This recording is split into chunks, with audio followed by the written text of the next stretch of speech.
Hello, welcome back. If you're new here, my name is Douglas Johnson.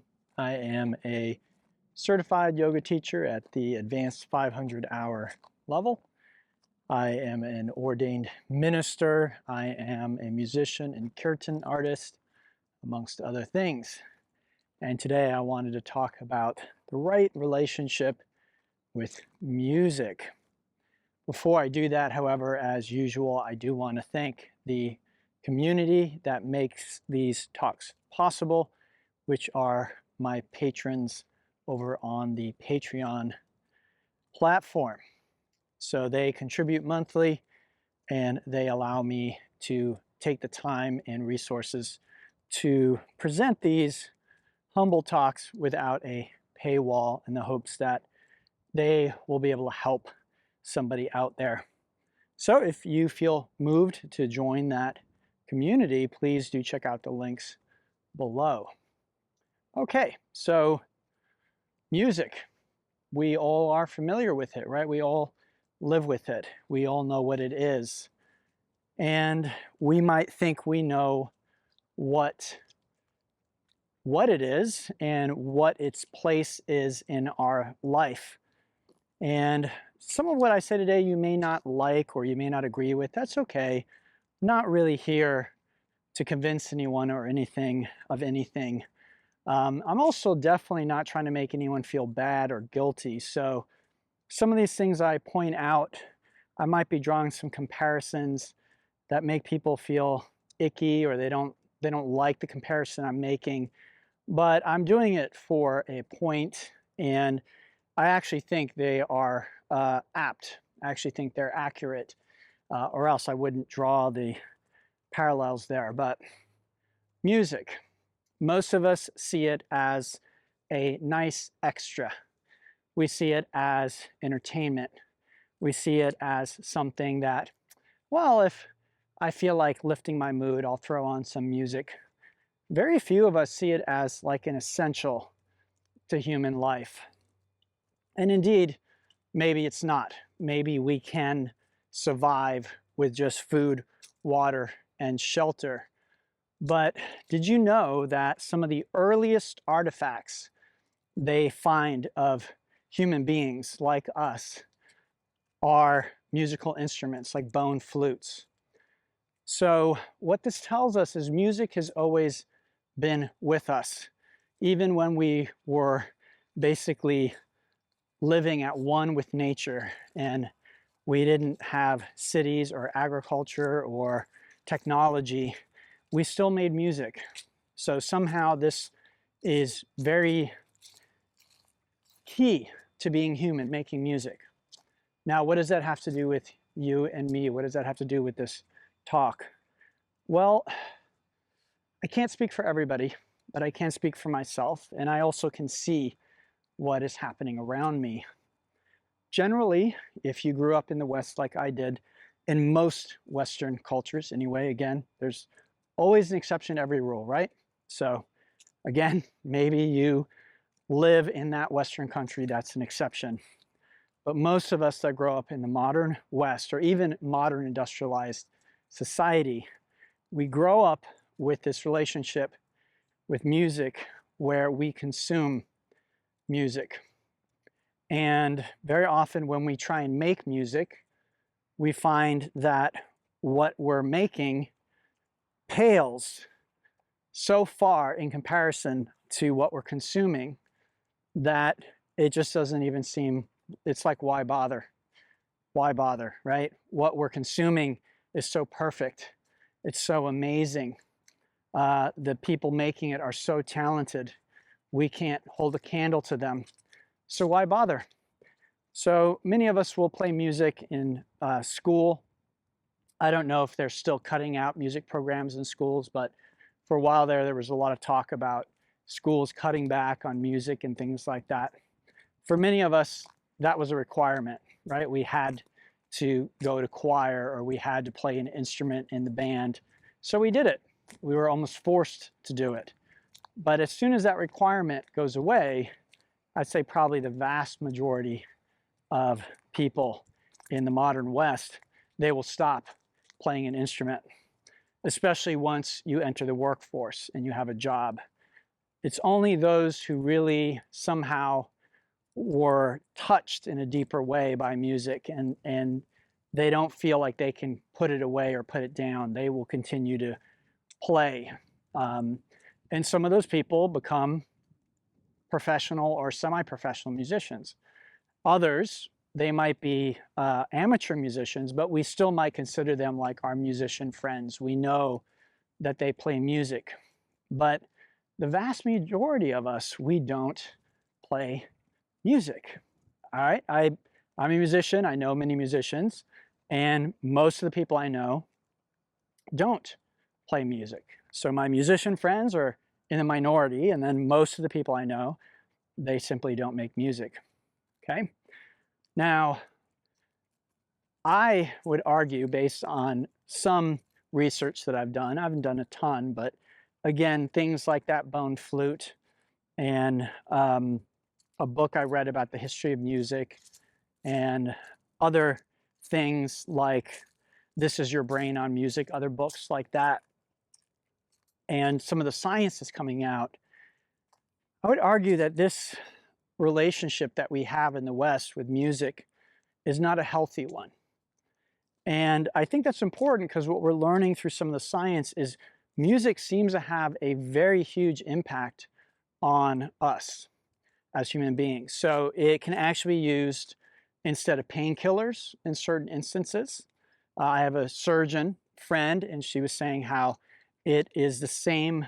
Listening to music can be equivalent to a certain dosage of morphine, okay? And so post-surgical, she has all of her patients listen to music because then they can reduce the painkillers that they're in. Now, you might think that that's not important, but it is important because most people, once they're exposed to painkillers, many people will end up addicted to them later on.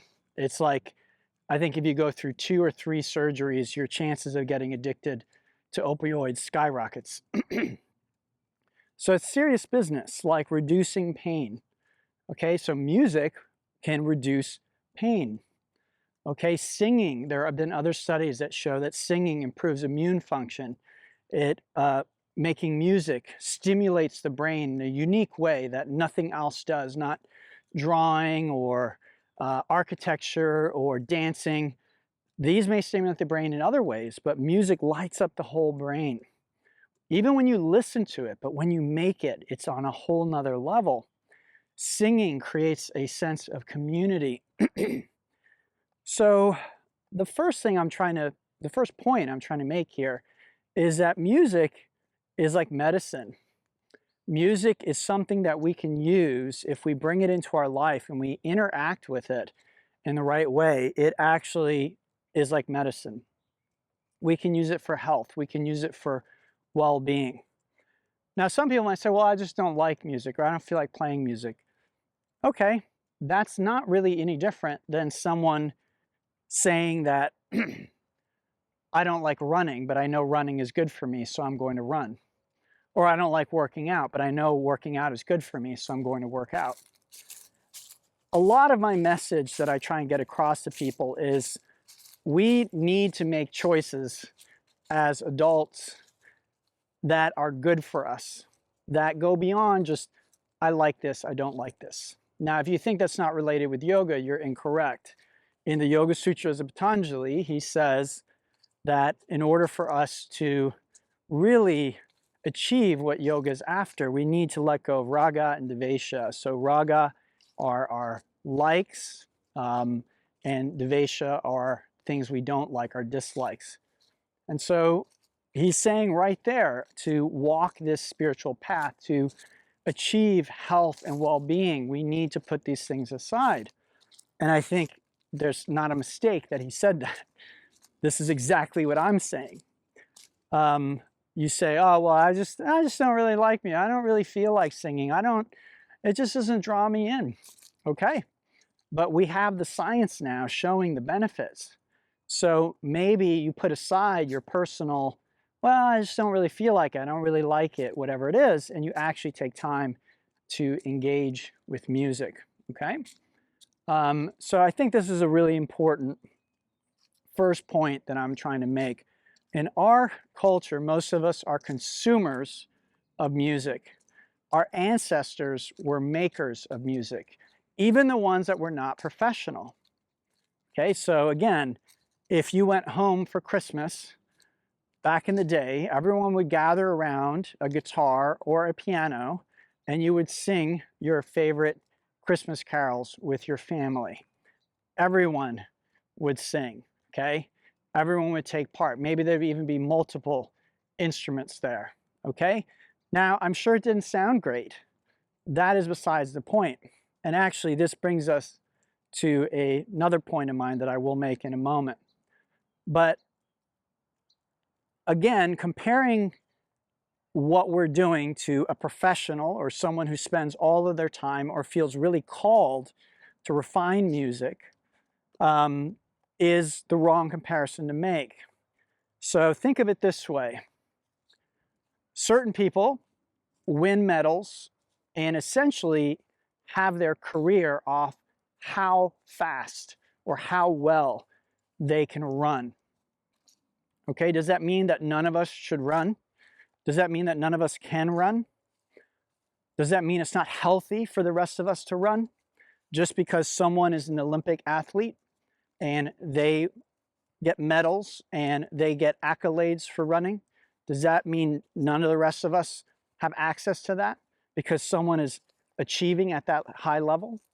And yet this is what we do with music. We listen to a great singer like Frank Sinatra or Bono or Otis Redding, and we say, well, when I sing, it doesn't sound like that, so I shouldn't sing. You're comparing yourself to an Olympic athlete, and you're saying, because I can't win the gold medal at the next Olympics, I shouldn't run, okay? This is one of the points I'm trying to make here. The fact that you don't sound like one of these famous singers when you open your mouth does not mean that you should not sing. When I was a boy, I had a guitar teacher, and I was learning slide guitar from him, and I used to have to travel out, I think it was to Queens. I used to take the train out, and we would have a lot of fun out there. And one of the things he taught me was this African saying. I believe it's accurate. I believe this is a saying that they say in parts of Africa, which is, if you can talk, you can sing, and if you can walk, you can dance. And I really like that because, again, in our culture, because we have commoditized these things and we've taken certain people and raised them up, and we basically said, this is all you got to do. Just dance so much that it wows us with how well you dance, or sing so much that we're just blown away when you sing.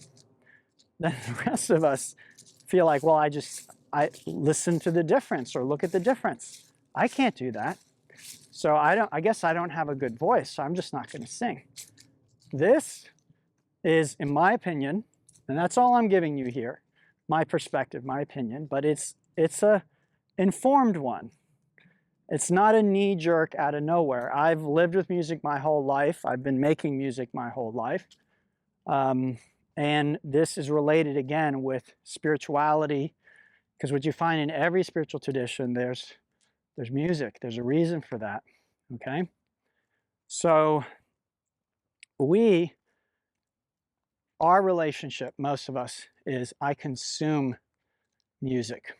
I don't make it. And again, it's because we think that we need to sound like Otis Redding or Marvin Gaye or Bono or whoever it is.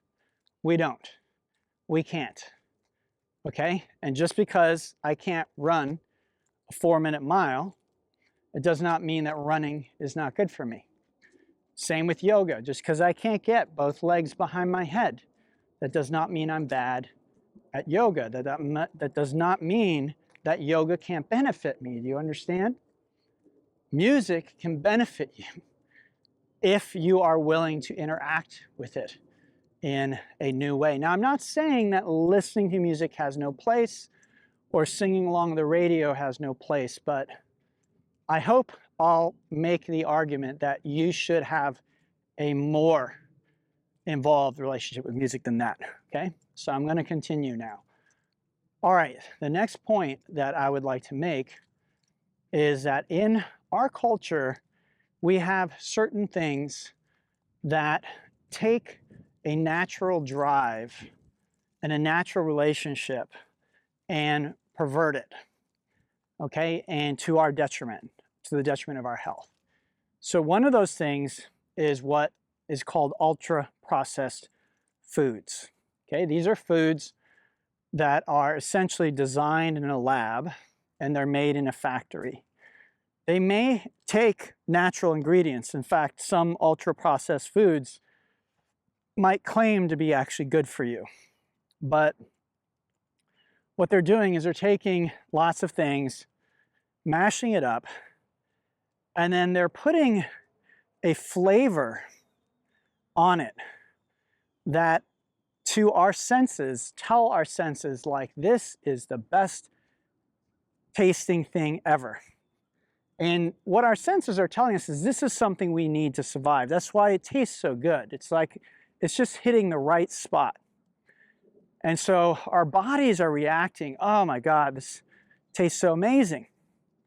And then when we eat regular food, food that isn't ultra processed, that isn't made in a factory with scientists testing A-Bing which flavor, because they're adding the flavor, do you understand? The flavor isn't in the food.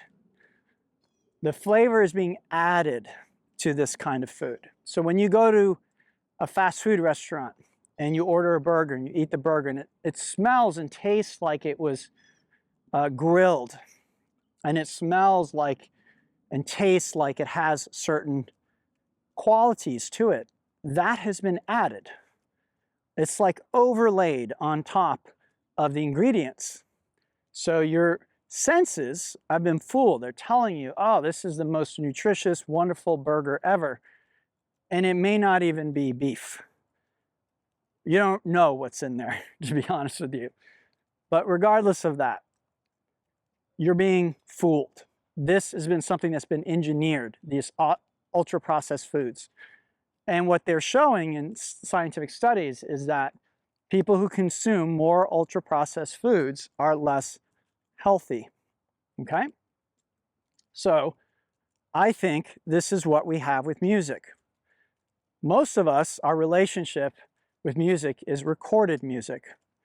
And this is, even when it's done live, oftentimes it's still being processed and massaged and turned into something that is you could say a perversion of the real thing. Now again, I'm not trying to make anyone feel guilty or bad. So if you're in the music industry and you are someone who likes to record, I like to record. I love recordings, okay? I have favorite recordings.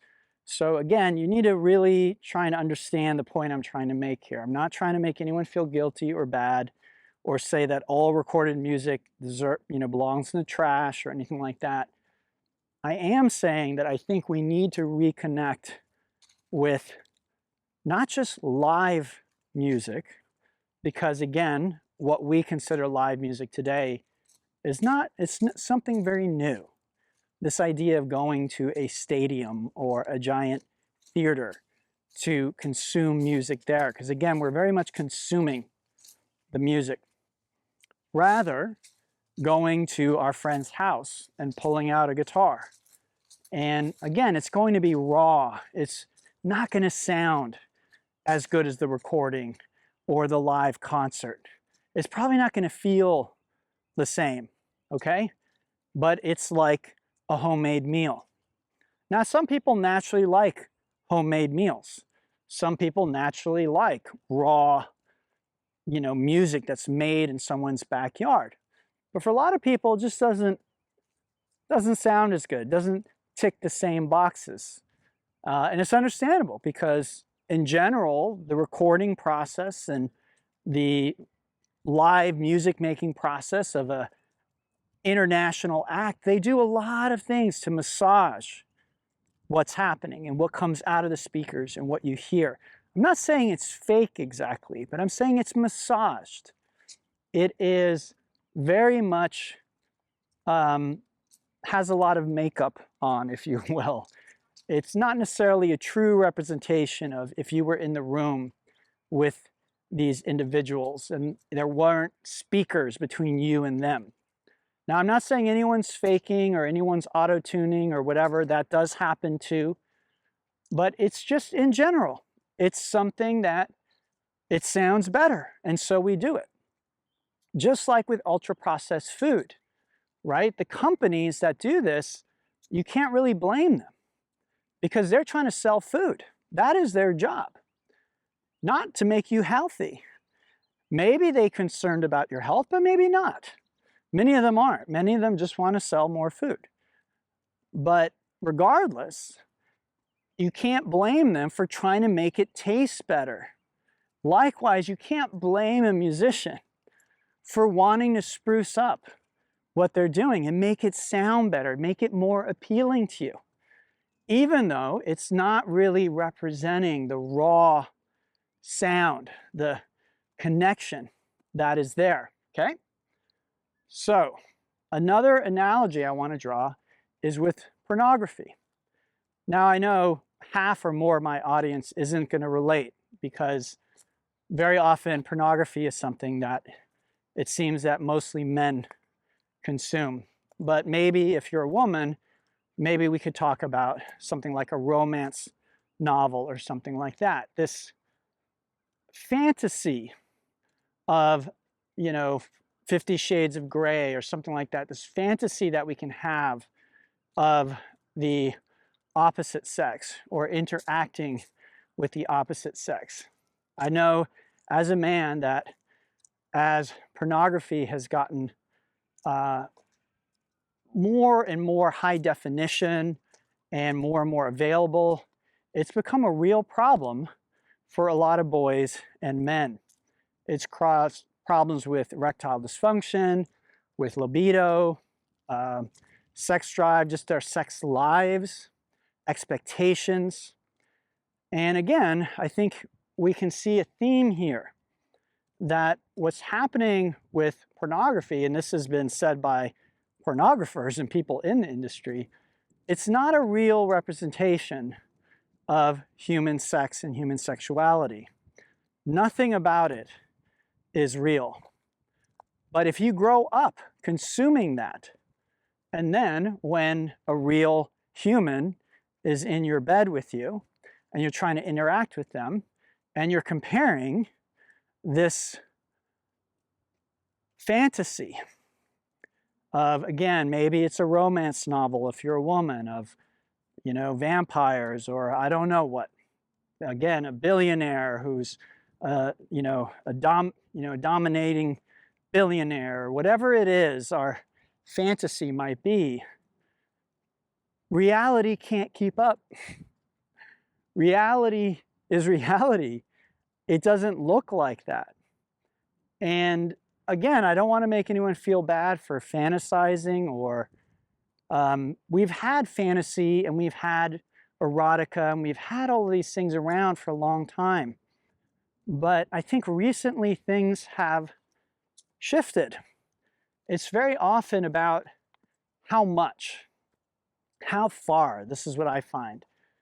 People often want to say, well, if this much is bad, then a little bit might be bad. Well, that's not necessarily true. Maybe a little bit of it is okay. Maybe a certain amount is okay. But there's a certain level that you reach where things become unhealthy, where they become disjointed, where our relationship on a fundamental human level with something that is really valuable shifts, okay? And so this is the argument I'm trying to make with music. As I said, in the past, our ancestors would make music. They would make music when they worshiped at church or at the synagogue or at temple. They would make music when they got together because there's no radio. There was no streaming. There was no television. If they wanted to hear music, if they wanted to hear their favorite song, they had to make it. And again, it probably wasn't very pretty. It probably was really raw. Okay? And this is just like, again, the food, somebody making a home-cooked meal. And again, some people prefer a home-cooked meal. I get it. I get it. I'm one of those people. I really would not, I would prefer to eat that than some ultra-processed food. But for many people, that is an acquired taste. And if you grew up on ultra-processed food, it can be very hard. It's intentionally designed to be addictive. This is the same of pornography. Okay? It's intentionally designed to hook you and have you spending hours going down a rabbit hole. The people making it have no concern about your health or well-being, or whether or not you're going to be able to relate with your sexual partner or not. And this is also true of the music industry. Now again, not trying to make anyone the boogeyman or the bad guy. Everyone is trying to do their job and do their job as well as they can, okay? So I'm just trying to point out to you the relationship that you may have with music in your life, okay? So most of us in the West, like me, grow up with this consumer attitude of music, where again, we're not good enough to make music because, again, when I compare with my heroes, with the people who make the music I love, my voice doesn't sound anything like them. My guitar playing doesn't sound anything like them. Well, maybe I should stop. These are the people who make music, and I'm obviously not one of them, right? So again, food, sex, music. We see evidence out there that there is an unhealthy relationship with the first two. I think no one would argue with that. There's an unhealthy relationship. Again, obesity is an epidemic, folks. Pornography is a real issue for a lot of people. You may not know about that, and that's great, but it's out there, whether you know about it or not. And then music, I think, is easy to overlook because, again, many of us are just like, well, so what? I don't make music. But maybe you're on antidepressant meds. Maybe you feel disconnected from your society. Maybe you feel a lot of anxiety. Okay, these are all things that music has been shown to help. Again, even pain reduction, all right? So what would happen if we started thinking of music as medicine, as something that I do? And there are lots of ways you can do it. You can do it at home on your own. You can do it at a kirtan. This is one of the reasons why I really am pushing for kirtan to become a more well-known and popular yoga practice, because that is what it is. It is such a gift from the yoga tradition. And yet in this country, most people are A, unaware of it, that it even exists, and then B, they again will come with the wrong attitude, thinking that they're coming to see a show or performance. While kirtan artists might have very beautiful voices and they might play music very beautifully, really, from my perspective, their job is to get you to make music, for you to sing. That is the key, okay? And again, if we look at spiritual traditions, we find that they all have some kind of music, some kind of chanting. This is the other aspect of music that maybe the science cannot verify, I don't know. But music puts us in touch with something that is beyond. For many of us, music is the easiest way to feel a connection with what I'll call the divine. All right, we, at the right moment or the right song or the right lyrics or whatever it is, we feel lifted up, we feel filled, we feel connected. And this is so, so important from my perspective. And people come to yoga to feel those things with the postures, and I'd say it works. But you might be surprised by how much easier it is when we're using our voices instead of our bodies. I teach yoga postures. That's what I do for a living, and I have nothing against it. But I will say that I had a kirtan not too long ago, and I think the youngest person we had there was 5, and I think the oldest person we had was 80. Okay, so we had people from 5 years old to 80 all singing and making music together. I can't do a yoga class, a physical yoga class like that, where a 5-year-old, an 80-year-old, and everything in between are all doing the same type of yoga class. It just wouldn't work. The 5-year-old's needs in terms of them being able to stretch or do yoga poses and how you instruct a 5-year-old. And then the 80-year-old, the types of modifications and chair yoga and things like that they might need, these are very different extremes, okay? But what I love about singing is we can all do it, right? We can all go to church and we can sing together. And it's such a beautiful and powerful thing when that happens. But if we don't think of music in this way as something vital, as again, something that our ancestors did, all of them did, from every culture, our ancestors would gather around the fire when they were hunter-gatherers, and they would make music together, and they would dance together, and they would commune. And this is something that we have lost in the modern age. Many of us don't feel a sense of community. We don't feel a sense of belonging. Is it any wonder? Because we've gotten rid of music in public spaces. We've gotten rid of music as a communal activity. Again, many of us just want to consume. Oh, well, I want to see my favorite band. I want to hear this band. I want to hear this style of music. We're thinking of music again just in terms of like ultra processed food. Like, oh, well, I want a fast food burger. That tastes the best to me. I don't want vegetables. I don't want spinach. I don't want things that are good for me. I just want the sweetest, syruppiest, saltiest, fattest thing that I can put in my mouth that makes me think, it just tastes so good. This is what we want from music. And sometimes we can get it. And I think there's a place for sometimes having a sweet, having something that isn't that great for you. But it should be a little treat. It shouldn't necessarily be our main diet. And musically, I think that this is important.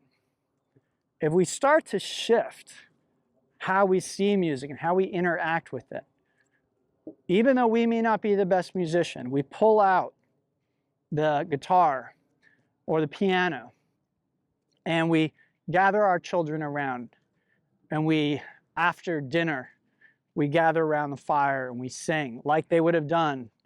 Instead of turning on the TV, instead of doing all this, we gather around, we sing together. We try and encourage the children to pick songs and to sing them. We take the time to make music and learn music. Again, so good for our brain, so good for our heart, so good for our community, our families. And it's sad that we are at the place that we are with music, but it's something that we can easily change. And as many of you know who come to my classes in person, every class that I teach, we always finish with a little bit of music, a little bit of kirtan, a little bit of chanting. And this is one of the reasons why I'm doing that. So everyone, again, I don't want anyone to feel triggered by this or feel that I'm pointing the finger at anybody. I record music. I do music live through a PA. There's a place for it. There's a time for it, for sure. I'm not really pointing the finger at anyone producing or making music. Rather, I'm encouraging the individual to not just consume music, and not just in that way, but to start to make music, to interact with music. There are some beautiful instruments that are designed in a way that only pleasant sounds can be made. So again, for someone who just really feels like I just can't sing, I can't play the guitar, I can't play the piano, I don't play a wind instrument or the violin, I'm scared, there are instruments for you.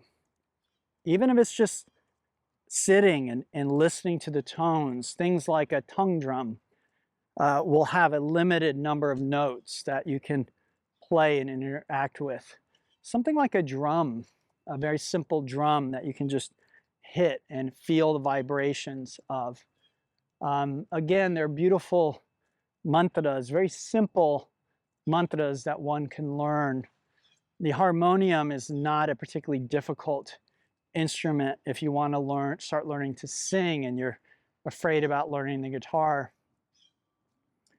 There's lots of resources out there. There's something called a strum stick, which is a very limited, almost like a guitar, but it has a very limited number of notes. And so the wrong notes, you could say, have been taken away. That's really not accurate because there are no wrong notes. And some of the most beautiful music is written with those wrong notes. But it just simplifies things and makes it easy to begin to produce something that is pleasant to listen to. And I would go so far as to say that I think this is a spiritual practice. That as much as I would encourage people to meditate and to do yoga and stretch and do those types of things, I definitely encourage people to chant and to sing, to do things like kirtan. But maybe where you are, there is no kirtan. I post videos all the time in the hopes that this would encourage you to sing along. I don't know if anyone's doing that. It doesn't look like there are many views on those videos, but this is my hope, this is my intention, that you could watch these videos and there's a call and response relationship there. You can listen to that and do the call and response with us. But if not, again, get a strum stick, get a tongue drum, get something that you can play and interact with, and turn off all the electronics, turn off all the devices, put on some incense, maybe darken the lights a little bit, and interact with sound and music where you are the source of the sound. You are the cause of the vibration, not someone else. And you're not trying to imitate someone else. You're not trying to keep up with someone else. Again, thinking of watching pornography and then interacting with a live human being and, you know, trying to make your interaction with somebody resemble what you saw there. It's really not going to go well, and it's not going to be something you can do. It's just not really possible. Again, it's a show. And so putting all of this music that we've consumed, right, putting that aside and just saying, okay, I'm going to sit down with this instrument, whether that's your voice or it's an instrument, and I'm going to produce some sound of my own. And I'm not even going to worry about whether it's pretty or not, whether it's pleasing or not, whether someone else would want to listen to it. Again, just because I can't go out and win an Olympic gold medal from running, that does not mean I should not run. just because I can't do a perfect standing splits in yoga does not mean that I cannot benefit by doing the standing splits. As I often talk about in yoga class, the benefit is in the effort. It's not in doing a perfect posture. Okay, it is in the effort that you make. That's what creates the adaptations in your body, the changes, the beneficial changes. That's what we're after. It's not being perfect. And so, again, what we're learning about music is it's so beneficial for you. Don't make it about performance. Don't make it about pleasing someone else or having someone compliment your voice or even impressing yourself. Make it about this relationship with a very deep human practice or experience. I don't even know what the right word is for it, but music is so fundamental to being human, a healthy human. And that's really my point. It's fundamental to being a healthy human. So make it a part of your life. Take time for it. Again, that could be at home on your own. You could form a band.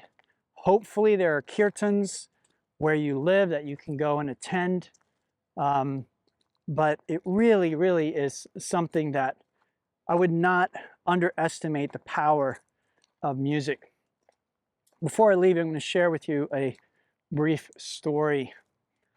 So there was a monastery where the monks would spend several hours a day singing or chanting.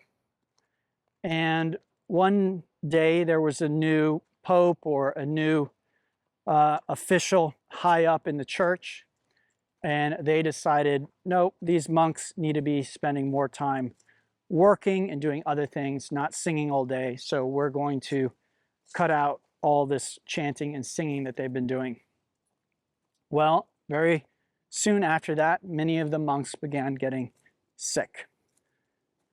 And they brought in a doctor, and the doctor said, did you change their diet? What's going on? All this stuff. Nope, nope, nope. And he said, well, they're suffering from malnutrition. What have you changed? What's different? And they said, well, we used to chant for several hours a day, but we haven't changed their diet, you know.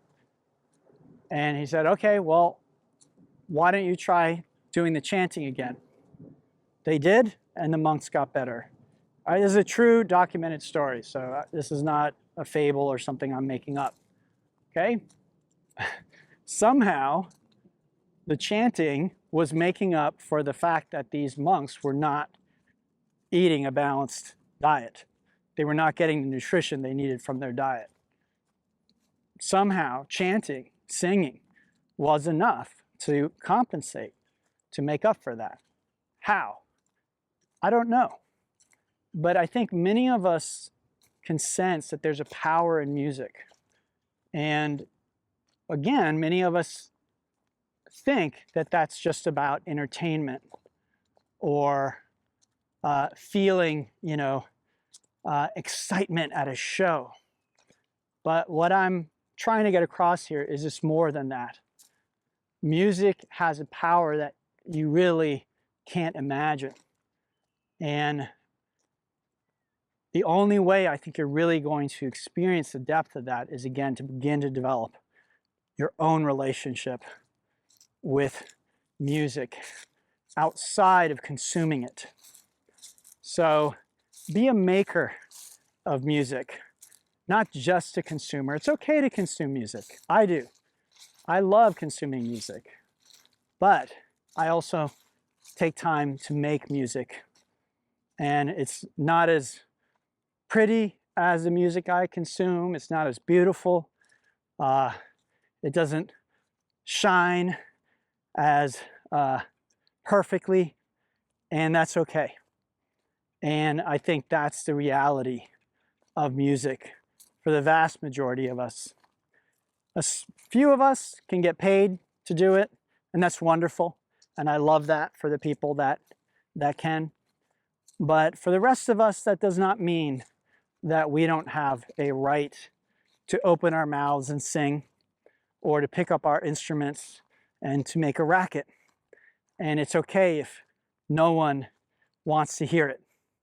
It's really our own personal relationship with sound and music that is important. All right, everyone. As always, I hope this was helpful. If you have any questions, please reach out. I'd love to hear your experience with music if you want to share. If you do want to help, again, check out Patreon. You can also help by liking, subscribing, commenting, and sharing. Until next time, everyone, namaste, and have a beautiful, beautiful day.